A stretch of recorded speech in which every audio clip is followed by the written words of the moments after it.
For the longest time, the global perception of India in the defense world was this: a country with a huge military appetite but limited production capability.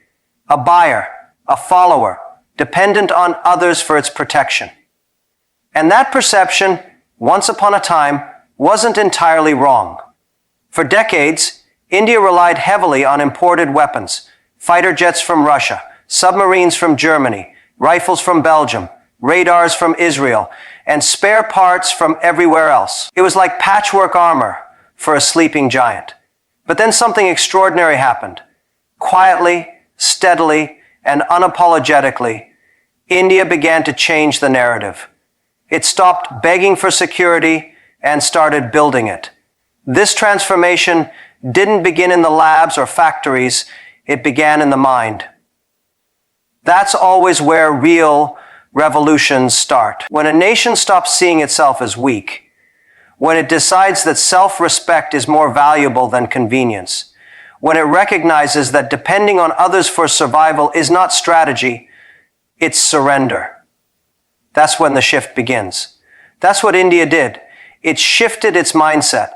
And that's why the world, especially the United States, is shocked today, not just at the hardware, but at the willpower behind it. Look at the Tejas fighter jet, a fully indigenous, multi-role light combat aircraft that many said India could never build. It was mocked, delayed, criticized, and yet it flies. Not only flies, but performs. The Tejas represents more than just a machine.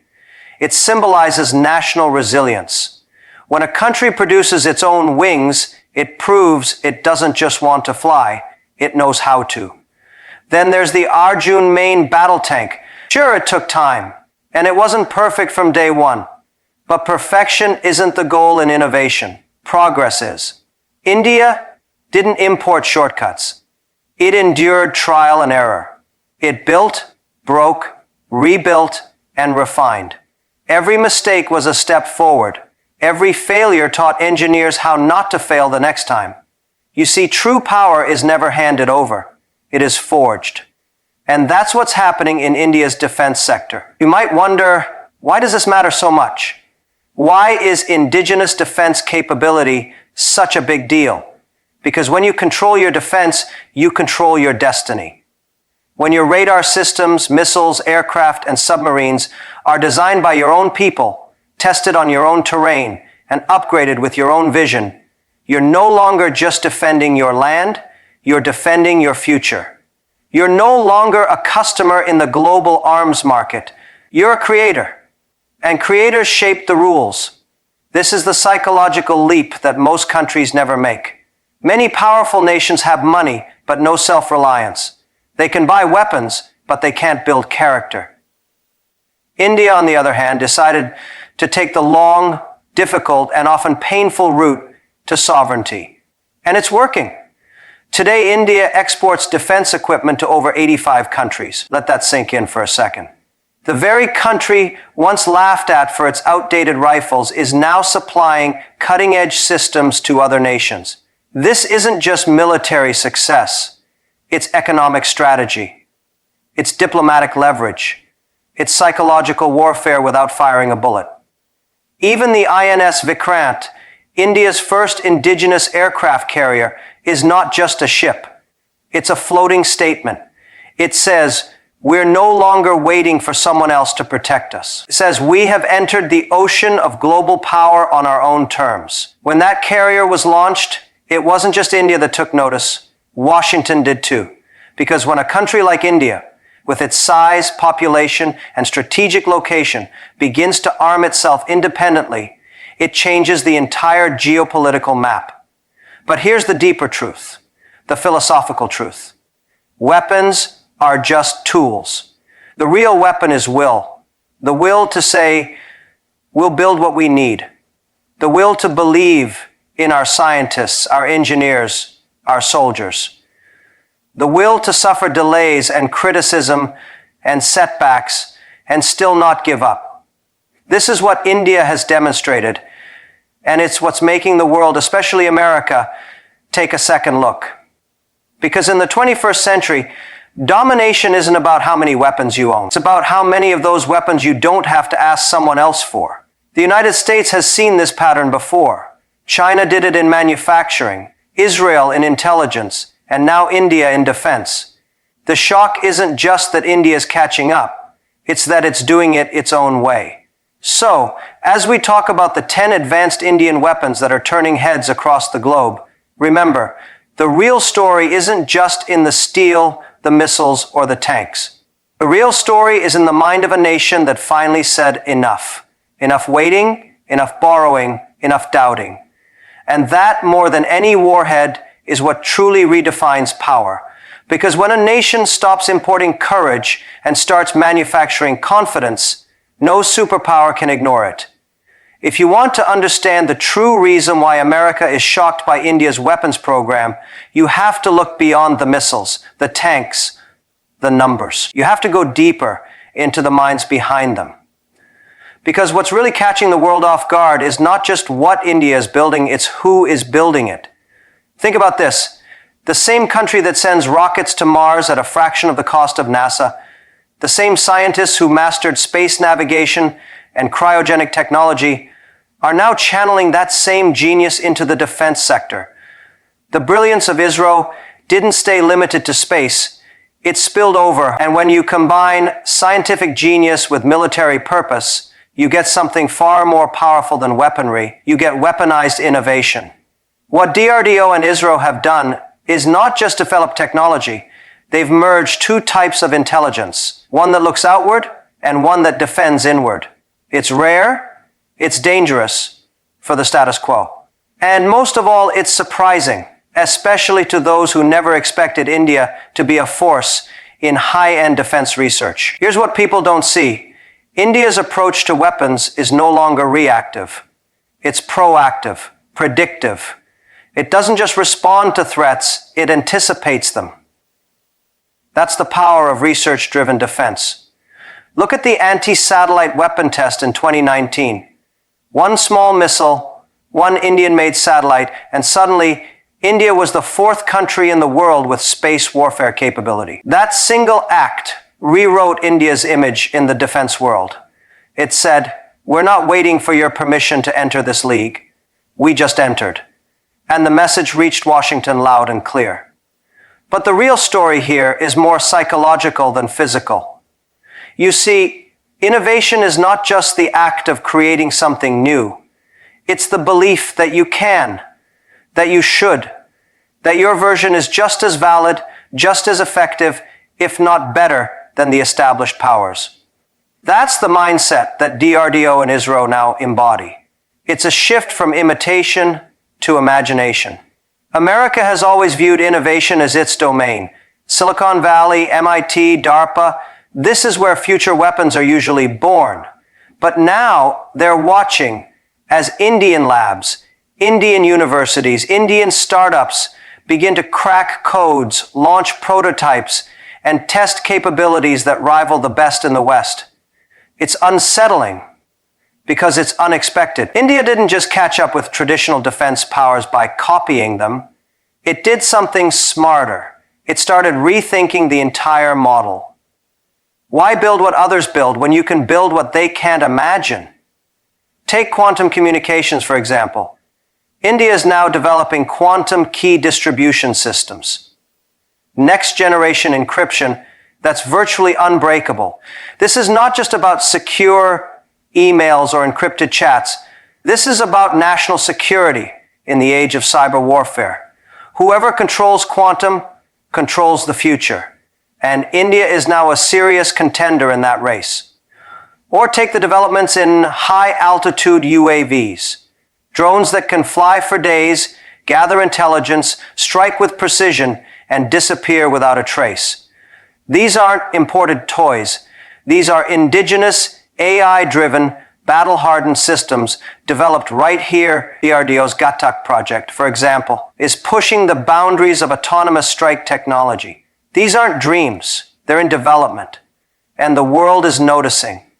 And that's the philosophical heart of all this. When you mix ancient wisdom with modern vision, when you combine a 5,000-year-old civilization's discipline with the daring of today's youth, you don't just create technology, you create a new kind of power. One that's not just measured in megatons or missile range, but in clarity of purpose. You see, American shock doesn't come from what India is doing. It comes from the speed at which India is doing it.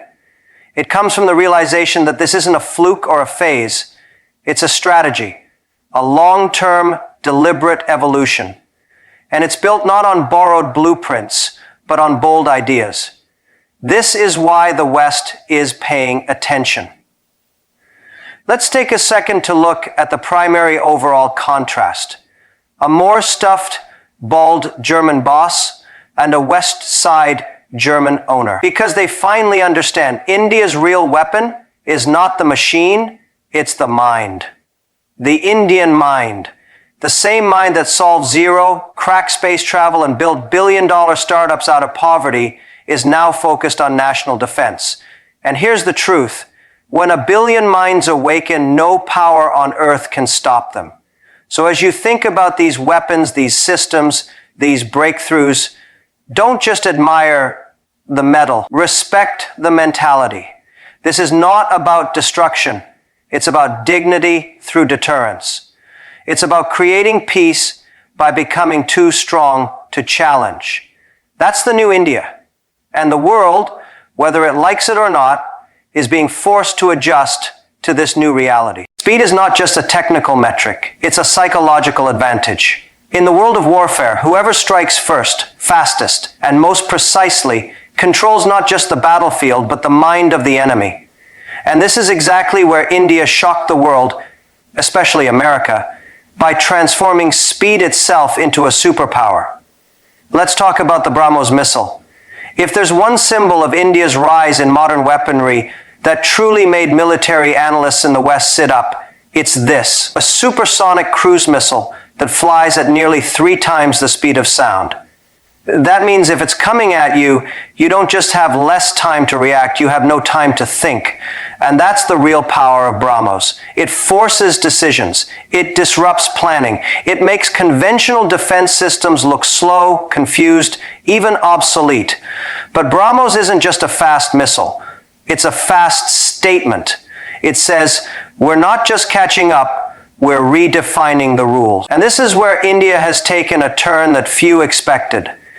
Because BrahMos isn't an isolated project. It's part of a broader philosophy that precision, speed, and unpredictability will define the wars of tomorrow. Not brute force, not size, but timing. And timing, as we all know, is everything. The collaboration behind BrahMos, India and Russia is important, but even more important is the fact that India is now taking the lead in adapting and miniaturizing this missile for multiple platforms, from land launchers to fighter jets to submarines, and now even for smaller vessels and mobile units. What America didn't expect was how quickly India would move from developing such a weapon to operationalizing it across all domains. Sea, air, land. In every space, BrahMos is becoming a signature of India's ability to strike fast, strike hard, and strike smart. And it's not stopping there. India is already working on the next generation, BrahMos CI, a hypersonic variant. We're talking Mach 7 speed, 7 times the speed of sound. At that velocity, the distinction between strategy and execution disappears. Your window to respond is not minutes, it's seconds. Hypersonic weapons are the next great race. And while the United States has been vocal about developing such systems, India has quietly taken significant steps. Without the fanfare, without the noise, just results. And that's what's bothering some in Washington. Because for the first time, they're watching a country they didn't expect, India, emerge as a serious player in first strike deterrence. Not through nuclear threats or massive troop movements, but through targeted, intelligent, and lightning-fast capability. Now here's the deeper truth. Speed, when mastered, does something more than just improve response time. It changes the psychology of power. A slow weapon can be tracked, intercepted, neutralized. A fast weapon lives in the realm of fear. It creates uncertainty. It creates doubt and erodes confidence. And in global military strategy, these mental effects are often more effective than physical destruction. This is what the West, and especially America, is realizing. That India's pursuit of speed is not just about missiles, it's about mind games. It's about making sure any potential adversary thinks twice before acting. It's about flipping the balance of power, not by confrontation, but by preparation. And everything that comes from lack of confidence to more confidence allows a successful outcome. And here's something even more fascinating. BrahMos is not just a deterrent, it's an export. India is now supplying this weapon to friendly nations, like the Philippines, and more countries are lining up. This shifts India from being just a consumer of weapons to becoming a provider of strategic influence. Arms exports are not just transactions, they're relationships. They're diplomacy with an edge. And when countries start looking to India for protection and partnership, that changes India's role in the world order entirely. Think about that for a second. A missile that was once viewed as an internal achievement is now becoming a global asset. That's what shocks the West, because they expected India to be strong, but not this fast. They expected improvement, but not leadership. And that's the surprise. But as with everything we've talked about, the real transformation isn't in the metal. It's in the mindset. India decided that speed is no longer a luxury, it's a necessity. That waiting for technology to be handed down is a form of weakness, and that true sovereignty means being able to act, strike, and decide on your own time. So what we're seeing isn't just the evolution of a missile, it's the evolution of a philosophy, a belief that time, if mastered, becomes a weapon of its own. And here's what I'll leave you with. In a world that's moving faster every day, economically, technologically, and militarily, the countries that survive aren't the strongest. They're the ones who move first. The ones who don't wait. And now the world is waking up to the fact that India is no longer following time. It's setting it. There's a kind of power that doesn't make noise. It doesn't show up on news headlines. It doesn't march in parades or flash in military expos, and yet it's often the most dangerous kind because it operates in silence, in shadows, in code, in orbits far above the Earth or deep inside unseen networks. And this is where India has surprised the world the most, especially America, not with what's visible, but with what's invisible. The modern battlefield is no longer just land, sea, and air. It now includes space and cyberspace, domains where war is waged not with bullets, but with data, with signals, with disruption. And India, without a history of colonial conquests or aggressive military campaigns, has entered this arena not just as a participant, but as a strategic thinker. Let's take a moment to reflect on the 2019 anti-satellite Mission Shakti. That moment changed everything. India didn't just destroy a satellite, it sent a message. It demonstrated that it could neutralize space assets with precision. In the 21st century, satellites are more than cameras in the sky. They are lifelines for navigation, communication, surveillance. If a nation can take down your satellites, it can blind you without firing a single shot on the ground. That's the power India revealed that day.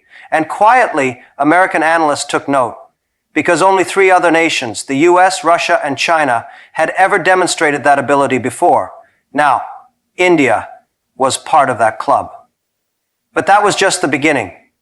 What most people don't realize is that India's strength in space is not just about launching things into orbit. It's about integrating space into defense strategy, surveillance satellites that track troop movements, geoimaging systems that monitor borders in real time, navigation platforms like IRNSE that allow India to operate independently of GPS, which is controlled by the US. These aren't just achievements. They're acts of psychological independence. When a country no longer relies on foreign systems to guide its missiles, manage its fleets, or direct its drones, it reclaims more than capability. It reclaims sovereignty. Now let's descend from space and enter cyberspace. This is where India is building strength in silence, and that silence is loud. Cyber warfare is the new nuclear. It's about paralyzing economies, jamming military networks, disrupting communications, even hacking the trust in an entire system. Today, one well-executed cyber attack can cause more chaos than a physical bomb. And India, understanding this, has begun developing cyber defense and offense mechanisms that are deeply integrated with its armed forces, intelligence networks, and national command structure.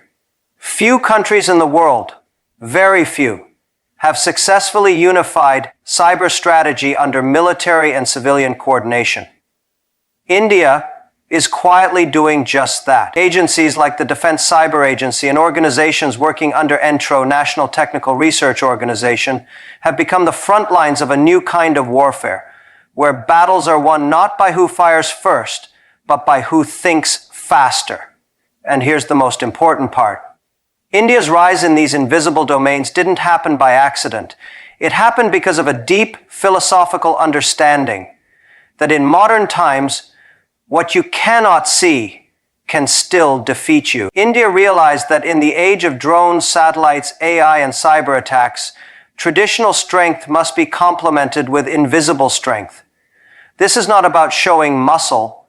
It's about building mind space, strategic depth, deterrence that isn't broadcasted but deeply understood. What's more, India isn't loud about these advancements. And that's what unsettles the West. You see, when America builds a weapon, there's a press release. When China makes a move, there's a parade. But when India builds capability, there's usually a pause, followed by quiet action. And in global power dynamics, silence is the most unnerving noise. It signals calm confidence.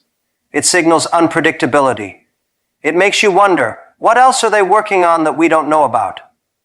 That's where the shock really lies, in the realization that India has stopped announcing itself. It has started preparing without fanfare, advancing without applause, evolving without external validation. And in the realm of defense, that kind of maturity is more threatening than any missile. So let's step back and look at the bigger picture. India's greatest leap in defense isn't just about weaponry. It's about understanding the invisible dimensions of modern conflict. Space, cyber, electromagnetic spectrum, AI-driven decision warfare. These are not science fiction anymore. These are strategic realities. And India is no longer on the outside looking in. It's right there in the room where the future is being written. And maybe that's what America didn't expect. They expected India to be defensive. But India is now becoming predictive. They thought India would follow. But India is beginning to lead in domains where power is quiet but absolute. So the next time someone asks what makes a country truly powerful, remind them, it's not just about tanks or jets. It's about how well a nation sees, thinks, and adapts in silence. Because the most dangerous kind of strength is the kind you don't see coming. In war, just like in business, the advantage doesn't always belong to the biggest player. It belongs to the smartest, the fastest to adapt, the one who sees the shift before others do. And right now, in the world of defense, that shift is all about intelligence. Not just human intelligence, but artificial intelligence. The future battlefield will not be decided by who has more soldiers, but by who has smarter machines. And once again, this is where India is quietly moving ahead, surprising not just America, but the entire world. Because here's what's happening. India is building a new class of weapon, not ones that simply obey commands, but ones that can make decisions, analyze data in real time, identify threats, and act faster than any human ever could. This is the age of AI-powered warfare. And India is no longer watching from the sidelines. Now, let's be clear. America has led in AI research for decades. Silicon Valley, DARPA, the Pentagon. But what they didn't expect was that India would move so quickly from research to application. The US thought India would take years to develop autonomous drones, robotic swarms, or loitering munitions. But India did it in half the time and did it with indigenous innovation. Take the case of the Rustam drone series, now evolving into combat-ready variants. These UAVs are not just surveillance tools. They're being equipped to carry out autonomous strikes, respond to dynamic threats, and make split-second decisions based on AI-generated battlefield data. That's not just a leap in hardware, it's a leap in thinking. But that's only part of the story. Look at what India is doing with loitering munitions. Essentially smart drones that wait patiently over a combat zone, identify targets through advanced vision systems, and strike at the perfect moment. They don't need constant remote control. They're trained to observe, analyze, and act. And they do it faster, more accurately, and with less risk to human life. You see, this is the key. Reducing risk, increasing intelligence. In traditional warfare, you sent people into danger. In AI-driven warfare, you send thinking machines instead. Machines that don't panic, that don't tire, that don't hesitate. And when a country starts building these systems, it doesn't just gain a tactical edge, it gains a philosophical advantage. Because it shows the world that it values precision over destruction, strategy over spectacle. That's what India is doing right now, building smart systems for smart wars. Not because it wants to fight more, but because it wants to fight less by making any potential enemy think twice before acting. And let's not forget another important layer, data warfare. Every drone, every sensor, every satellite feeds data into massive AI systems. India has now built command structures where that data is no longer just stored, it's understood. AI algorithms comb through thousands of signals, movements, and satellite feeds in real time, giving commanders an edge that's invisible but priceless. This isn't about brute strength. This is about mental agility. On a national level, even in robotics, India is building unmanned ground vehicles that can patrol dangerous terrain, detect landmines, deliver supplies, or neutralize threats autonomously. These machines are not science fiction anymore. They're being tested, refined, deployed. And that's the part that America finds most surprising. Not that India is building such machines, but that India is doing it independently, without depending on foreign tech giants. Because here's the deeper truth. AI isn't just software. It's a philosophy, a way of thinking that says we will outthink before we outgun. And when a country embraces that mindset, its power is not measured in weapons. It's measured in readiness. That's why America is watching closely now, because India, with its combination of scientific minds, IT infrastructure, and military clarity, has become a serious player in autonomous combat systems. It's no longer just about numbers. It's about adaptability, flexibility, intelligence at scale. And what most nations don't understand is that AI doesn't just enhance weapons. It changes the purpose of warfare itself. It makes it more precise, less wasteful, more strategic, less reactive. India, by investing in AI at the core of its defense systems, is essentially saying, we don't want war, but if we must prepare, we will do it smarter than anyone else. And this, my friends, is what true deterrence looks like in the 21st century. Not screaming power, but calm confidence. Not fighting wars, but preventing them. Through systems so advanced, so intelligent, that no one dares to test them. Because in the future of war, it's not about who can build the biggest army. It's about who can think the fastest. And now the world is learning. India can... Let me ask you something deeper than strategy. Deeper than weapons, tactics, or technology. What truly defines a powerful nation? Is it the number of missiles it owns, the size of its army, the sophistication of its AI? Or is it something else entirely? Something invisible, yet unmistakably strong. It's intent. And this is where India stands apart. This is what America and much of the world still struggles to fully understand. India's rise in defense is not driven by a hunger to dominate. It's driven by a commitment to never be dominated again. Every country builds weapons, but very few ask themselves why. Some do it to expand, others to intimidate, a few to sell. India, however, builds to balance, to create deterrence, not destruction. This is where wealth begins after defeat. And this is where, unlike any other people I have come across, India hit it right on the head. India has more to lose than to gain, and this is not a battle to the death. And this is where India stands apart, to create deterrence, not destruction. It's not a country obsessed with war. It's a civilization rooted in peace. But when a peace-loving nation decides to arm itself, the world should pay very close attention, because power in the hands of the ambitious is dangerous. But power in the hands of the disciplined, that is something rare and transformative. India has always believed in strength with restraint. That's why even after becoming a nuclear power, it adopted a no first use policy. It wasn't about weakness, it was about wisdom. In a time when everyone was racing to show their nuclear teeth, India quietly said, "We'll only use ours if we must." That kind of clarity doesn't come from politics, it comes from philosophy. And that's something you won't find in most countries' military doctrines.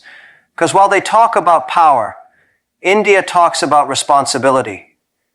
While others design for aggression, India designs for balance. Now think about that for a second. A nation that can destroy but chooses to deter.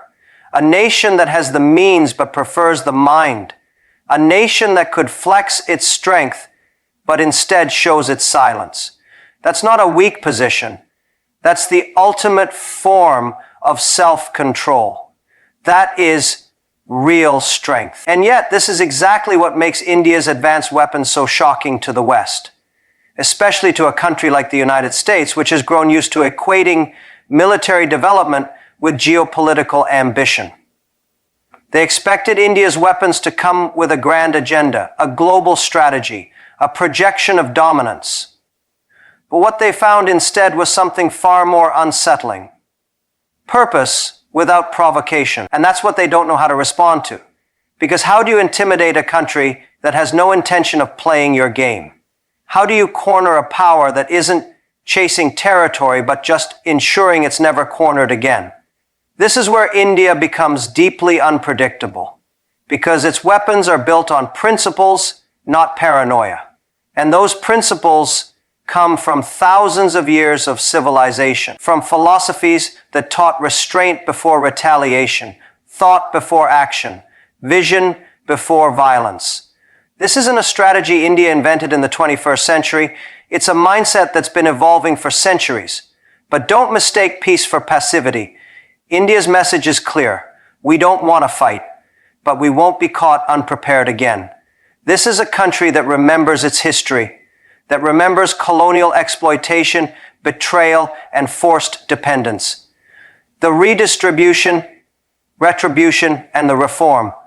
This is a country that remembers colonial exploitation, betrayal, and forced dependence. So now when it builds missiles, it's not trying to scare the world. It's simply ensuring the world never dares to exploit it again. That clarity is what gives India's weapons their real weight. Not just how far they can fly, but why they were built in the first place. And this is something that the world, especially younger generations, needs to learn and reflect on. That true power is not in the weapon itself, but in the decision not to use it. That the highest form of strength isn't dominance, it's discipline. And that's where India is setting a global example that very few are bold enough to follow. Because in the end, any country can build a machine, but very few can build a philosophy strong enough to guide that machine with restraint, with clarity, and with maturity. India is doing exactly that. So yes, the West is shocked at how far India has come, shocked at the sophistication of its weapons, but even more shocked at the calm with which India wields them. Because that calm is not a performance. It's a choice, a message, and maybe even a warning. Not the kind that says, we're coming for you, but the kind that says, don't come for us. And that, in the modern world, is the loudest silence of all.